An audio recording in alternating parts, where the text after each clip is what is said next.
Nakabantay din ang US Embassy sa magiging resulta ng US presidential elections. Live mula sa US Embassy, magbabalita naman ang ating mobile journal na si Merymon Reyes. Merymon, kumusta ang mood dyan sa watch party? Cheryl, napuno ang Grand Ballroom na ito dito nga sa Makati ng mga political enthusiasts, mga bisita, even mga diplomats para nga makita real-time kung kumusta ang nangyayari sa vote turnouts, lalong-lalong mainit ngayon ang laban ngayon para sa presidential elections. Magkalaban dito itong si US Vice President Kamala Harris ng Democrats at saka si President re-electionist hopeful Donald Trump ng Republicans.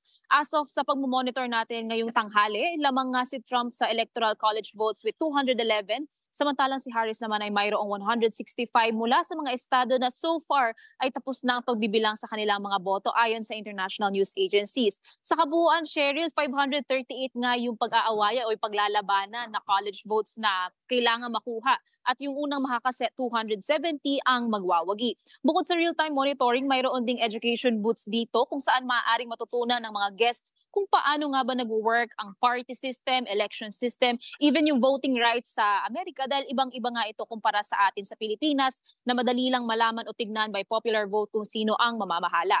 Ayon din kay US Ambassador Mary Kay Carlson, whether Republican or Democrat ang mananalo, pananatilihin pa rin daw nga ng US ang maigting na relasyon sa Pilipinas, especially din daw sa Indo-Pacific.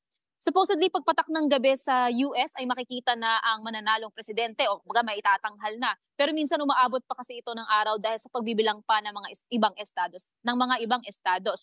Kaya patuloy natin tututukan yung vote turnout dito, Cheryl. And so far sa pagmomonitor natin, hindi pa klaro ang results mula sa states ng Nevada, Alaska, Hawaii. And yung ibang states naman kung saan naglilid itong si Donald Trump ay sa North Carolina, Georgia, Michigan, Wisconsin, Minnesota, Arizona. Samantala for Harris naman sa Maine, sa New Hampshire, sa Virginia, New Mexico. And isang magandang balita nga raw para sa supporters ni Harris ay nakuha niya ang electoral votes ng California. Pero so far, Cheryl, yun pa lang ang latest updates natin mula rito at katatapos lang din ng watch party. Cheryl. Maraming salamat, Merymon Reyes.